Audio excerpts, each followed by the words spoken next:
बोलिए सिद्धाश्रम की, माता बगलामुखी की, काल भैरव महाराज की, सभी साधकों भक्तों की, यहाँ के मंदिर में स्थापित सभी देवी देवताओं की, भारत माता की, हर हर महादेव। शिवो हम भैरवो हम भैरव भैरव।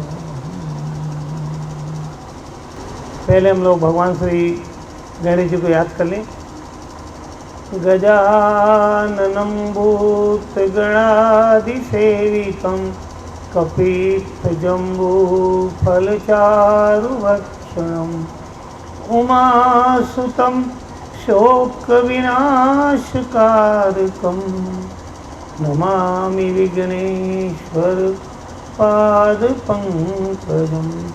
हे भगवान श्री गणेश, हम लोग को पर कृपा करें और सारी बाधाओं को दूर करें। बोले सिद्धाश्रम की जय। बहुत बड़े सौभाग्य का विषय है कि हम लोग हर साल पिछले कई वर्षों से काशी में आ जाते हैं और काल भैरव जी का आशीर्वाद प्राप्त करके जाते हैं। बहुत से प्रवचन मैंने किए काल भैरव के बारे में, बहुत से समाज में फैली भ्रांतियों को भी तोड़ा काल भैरव के बारे में, एक नई परंपरा को जन्म दिया। जो गुरु होते हैं, गुरुओं का अवतरण जब होता है धरती पर, तो पुरानी रीति रिवाजों में से रेक्टिफाई करके युग के अनुरूप क्रियाकलाप प्रकट करते हैं। कोई भी ज्ञान नया नहीं होता है। जो अनाज काल में था वही आज भी, वही कल भी रहेगा। और उसको युग के अनुरूप व्यक्तियों को समझा पाना, कब क्या धारणी है उसको समझा पाना, स्पष्ट कर पाना थोड़ा कठिन होता है। और कोई भी एक परंपरा जब चलने लगती है तो उस परंपरा में बहुत सी विकृतियाँ आ जाती हैं, उसमें सुधार की आवश्यकता पड़ जाती है। और जब सुधार हम नहीं करते तो जैसे आपके तालाब में पानी इकट्ठा होकर सड़ जाता है क्योंकि प्रवाहमान नहीं है, तो वो परंपराएं भी बिल्कुल आपको जड़ बना देती हैं, सड़ेला बना देती हैं, किसी काम के आप नहीं रह जाते।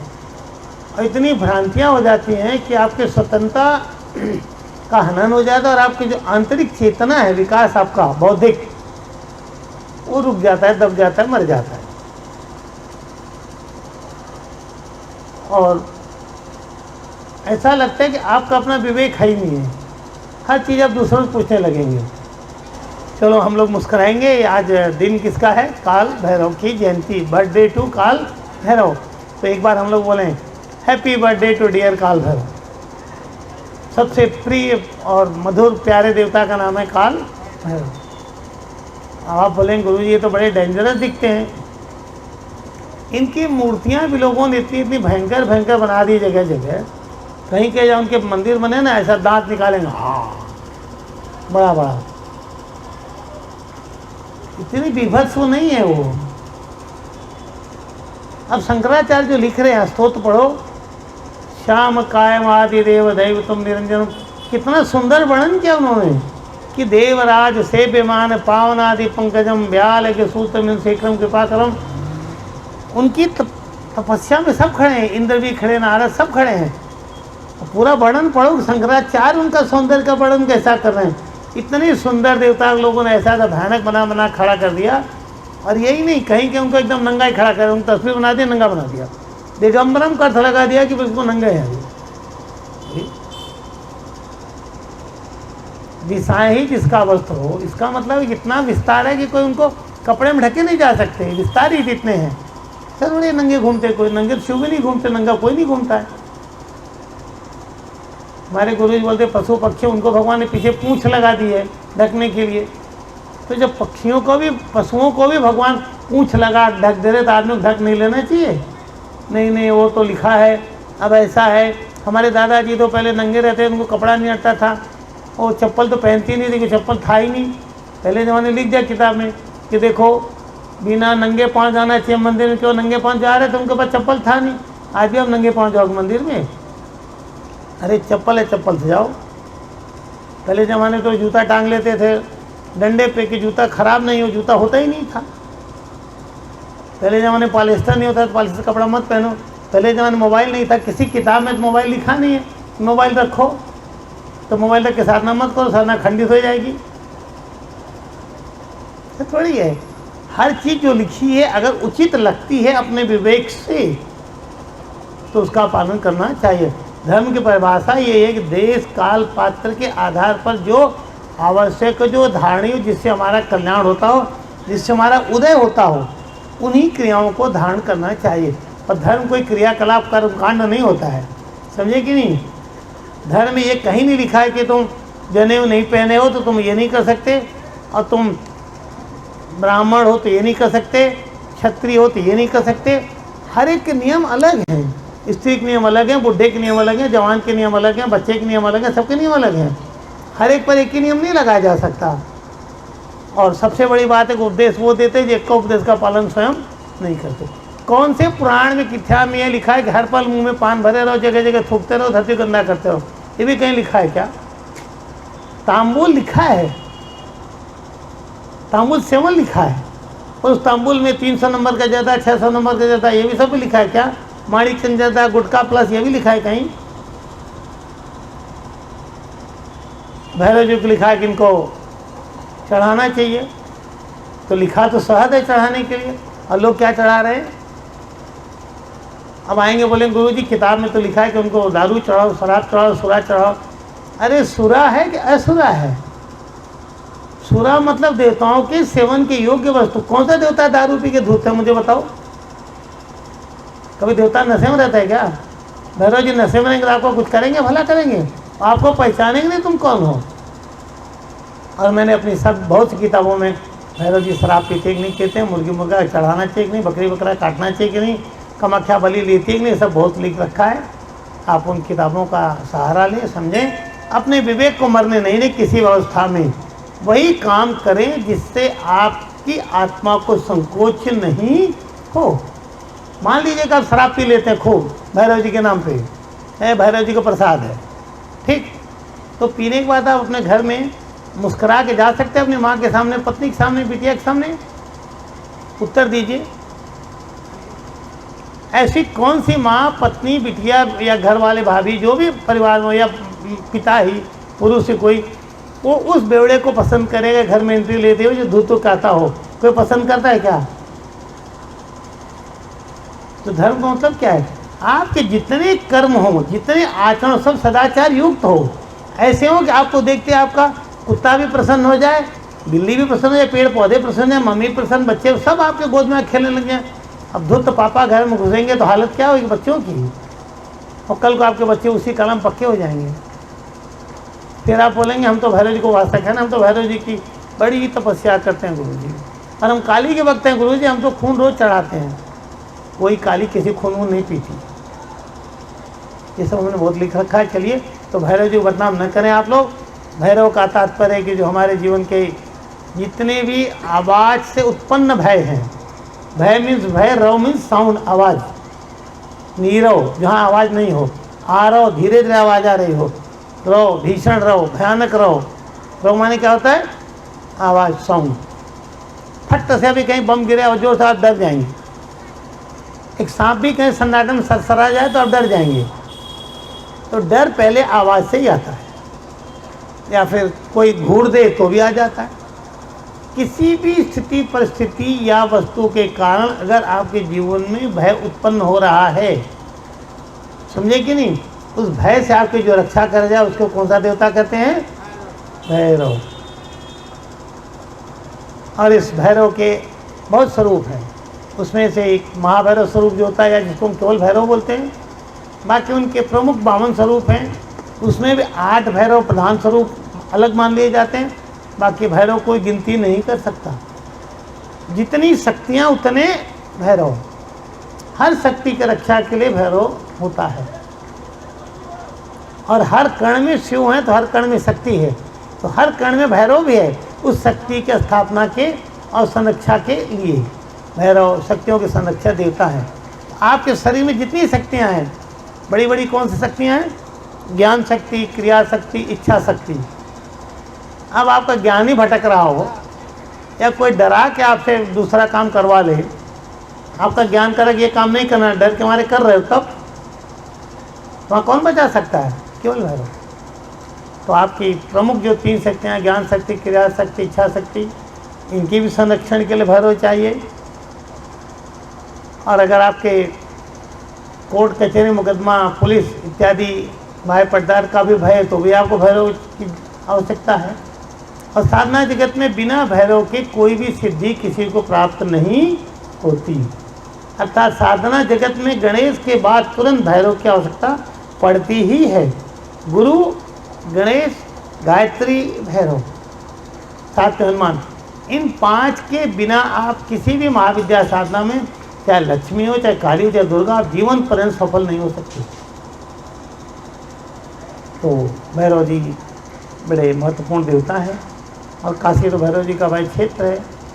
और इस काल भैरवाष्टक में आता है कि काशीवास पाप पुण्य सोत्कम विगुण।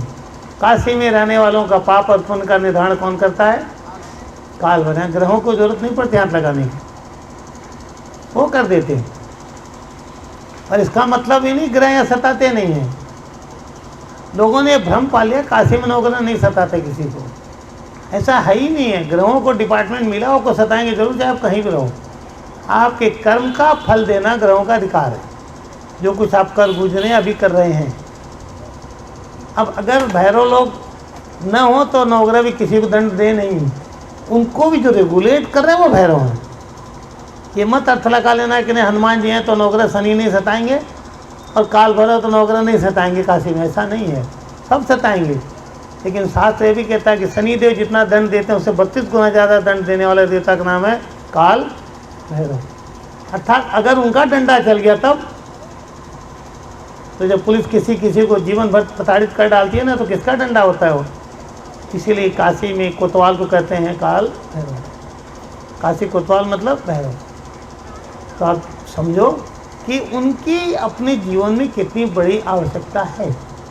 और मैंने पिछली साल यही एक विधि दी थी स्वर्णाकर्षण भैरव की, कि अगर भैरव प्रसन्न हो तो सोना बहुत खींच के भरते, पूरा घर भर देते हैं सोने से, लक्ष्मी को स्थापित कर देते हैं। मैंने भैरव जी की ऐसी साधनाएँ दी कि 1 महीने 41 दिन का प्रयोग करो, जीवन के सारे भय निकल जाएंगे। ऐसा कोई असंभव काम ही नहीं है जो काल भैरव कृपा से न हो जाए। काल भैरवाष्टक के पाठ में लास्ट में जो 4 लाइनें आती हैं, आप एक बार पढ़ना उस किताब में। लास्ट की लाइनें क्या लिखा है, विचित्र पुण्यवर्धनम, उसके आगे क्या लिखा है मैं बोल नहीं रहा हूँ, क्योंकि आपको रुचि लेके एक एक लाइन समझनी पड़ेगी, एक एक अक्षर और एक एक शब्द पर ध्यान दो कि क्या लिखा है, क्या कह रहा है। और ये शंकराचार्य कह रहे हैं जो शिव के अवतार हैं, मैं नहीं कह रहा हूँ। इतने महत्वपूर्ण देवता, उनकी आज जन्म तिथि है, बर्थडे है, इस दिन आकर के उनका आशीर्वाद लेना। और अगर गुरु प्रकट ही हो जाए, गुरु का आशीर्वाद मिल गया तो बचेगा इस ब्रह्मांड में कुछ। लेकिन दुर्भाग्य है कि हम गुरु को समझ नहीं पाते। जिस दिन आप गुरु को समझ जाएंगे और एक ही लाइन समझ जाएंगे शिव की, शिव ने जो लिखा है गुरु गीता में कौन बोल रहा है? शिव बोल रहे हैं। भगवत गीता में कौन बोल रहा है? कृष्ण बोल रहे हैं। भगवत गीता में प्रश्नों कौन कर रहा है? अर्जुन। गुरु गीता में प्रश्नों कौन कर रहा है? माँ पार्वती। सबके सारे संसार के माँ पूछ रही है शिव से और शिव उत्तर दे रहे हैं। उसमें शिव एक ही बात आप बोल रहे हैं सबसे बड़ी, गुरुर् ब्रह्मा गुरुर् विष्णु गुरुर्देवो, बोलिए जोर से जरा। तो इसका अर्थ क्या है? ऐसा कोई डिपार्टमेंट है जो इन तीनों से बाहर हो? आपकी बुद्धि कोई डिपार्टमेंट था ढूंढ के ला सकती कि नहीं ये ब्रह्मा विष्णु शिव के अंडर में नहीं है, ये ऐसा कुछ आप ला सकते हैं तो लाइए। फिर भी उनको लगा कि लोग बहुत दिमाग लगाएंगे, तब उन्होंने कहा कि गुरु साक्षात परब्रह्म। परब्रह्म का अर्थ क्या है? कुछ अंदाजा है कि नहीं है? सोचते रहिए परब्रह्म क्या है, जो भी है। अब शिव करे वो तीनों देवता तो ही हैं, अगर नहीं समझ तो फिर भी साक्षात मतलब आँख के सामने प्रकट मौजूद धरती पर विचरण करता हुआ वो भी है। अब वो है तो उसको प्रणाम करो। अब अगर उसका शरीर घूम रहा है, ब्रह्मा विष्णु है तीनों को धारण कर घूम रहा है, सारे ब्रह्मांड शक्तियों को धारण कर घूम रहा है, तो उसके पास कैसे रहना चाहिए, उससे के पास जाकर उसे लाभ कैसे लेना चाहिए? ये कौन सिखाएगा? कुछ पल्ले पड़ रहा है कि नहीं आप लोगों के?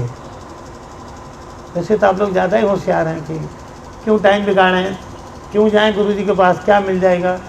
अरे जो कुछ आप जिंदगी में 100 साल 200 साल में घिस के नहीं पाओगे, वो अगर गुरु प्रसन्न हो गया तो फट से दे देता है। गुरु तो अकाल मृत्यु को दूर करके जीवन दे दे, गुरु क्या नहीं दे देता। और आपके लिए DLW में मैंने बहुत से प्रयोग करके दिखाया है। मुर्दों को जिंदा तो किया हूँ, यही किया हूँ, बहुत कुछ किया हूँ, बड़े प्रमाण बैठे हैं, फिर भी लोगों की बुद्धि में नहीं घुसता कि भाई गुरु का महत्व क्या है। मैं अपनी बात नहीं कर रहा हूँ, आज मैं गुरु हूँ, इससे पहले मेरे गुरु थे, अनंत गुरु हुए, भविष्य में गुरु होते रहेंगे। हो सकता है आप में से कल को कोई भगवान किसी को चुन ले, अभी तो ऐसा कोई दिख नहीं रहा, लेकिन अब आगे उनकी इच्छा। तो गुरु शब्द के, गुरु तत्व के महत्व को समझो।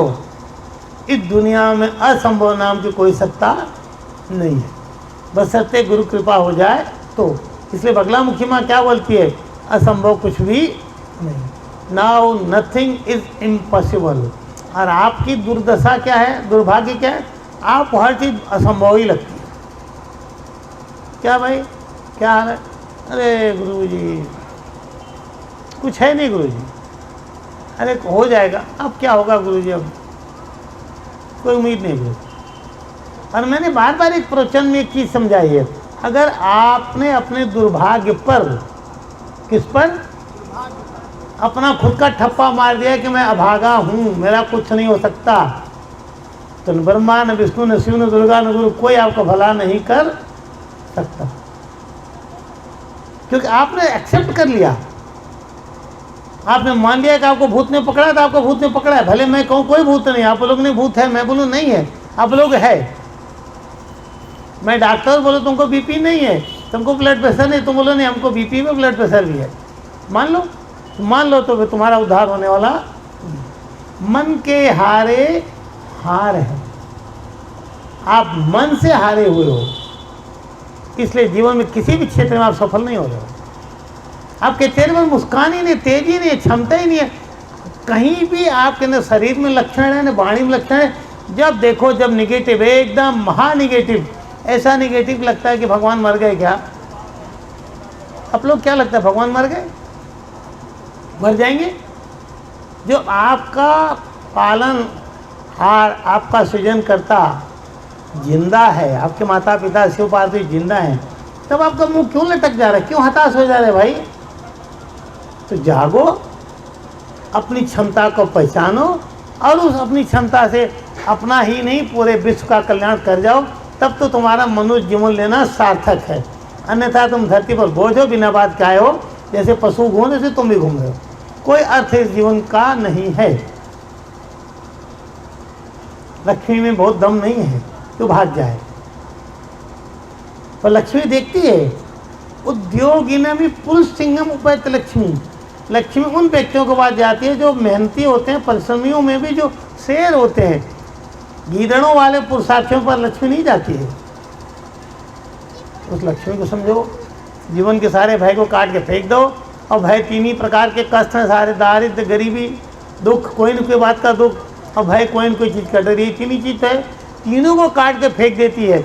इसलिए मार्कंडेय ऋषि कहते हैं, हे माँ दुर्गे, दारिद्र दुख भय, बस तेरे आगे क्या करेगा? कातदन्या, आपके अतिरिक्त कोई कुछ नहीं है, सर्वोपकार करना सदा चित्ता, तू तो माँ सबका उपकार करने वाली, सदा तेरे चित्त में दया रहती है। तो माँ भी फट से बोल देते, कोई बात नहीं, अगर तुम लोगों को मेरे पर भरोसा है, मेरे कहे अनुरूप चलते हो, कंडीशन लगी हुई है, मेरे कहे अनुरूप चलते हो तो मत प्रसाद देन, अगर मैं प्रसन्न हुई तो मेरा प्रसाद खाने से नहीं, भंडारा, भंडारा पे वो चाहिए, वो फ्री का भंडारा चाहिए, अपनी मेहनत का नहीं चाहिए किसी को। और भगवान कहते हैं कि भाई काहे को अपने ऊपर किसी के एहसान होने दे रहे हो, दुनिया पर एहसान लाद के जाओ, एहसान लेके मत जाओ, कोई चुकाना तो पड़ेगा, आज नहीं तो कल, बच नहीं सकते।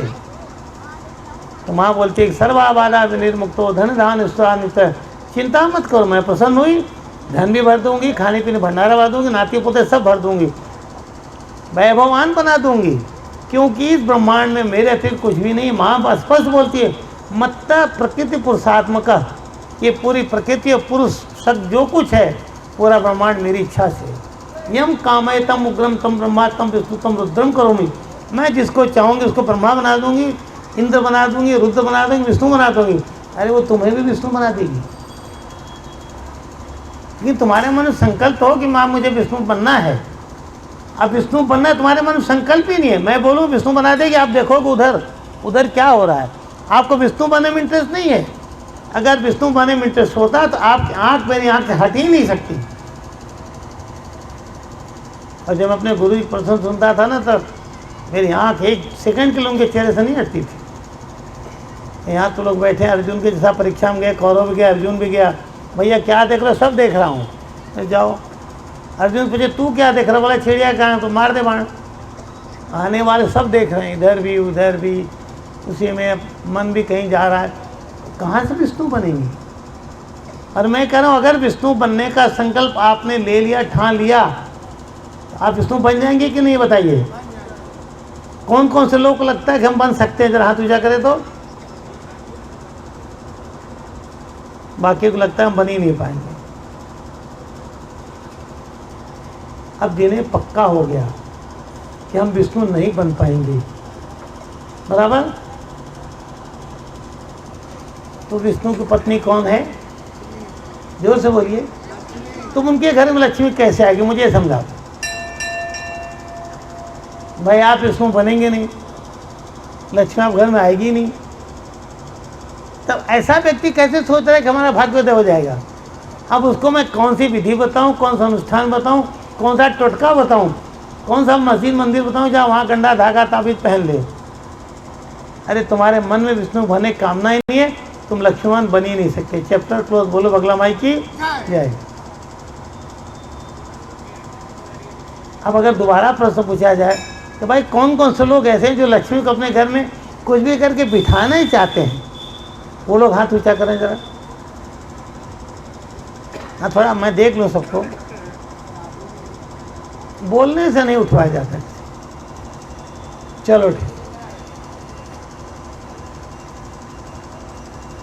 कुछ तो बेचारे देखा देखी उठा ले रहे हैं, कुछ समझ बूझ के उठा, कुछ होते हैं काहे को उठाऊं यार, इनके कहने थोड़ी लक्ष्मी जाएगी हमारे साथ।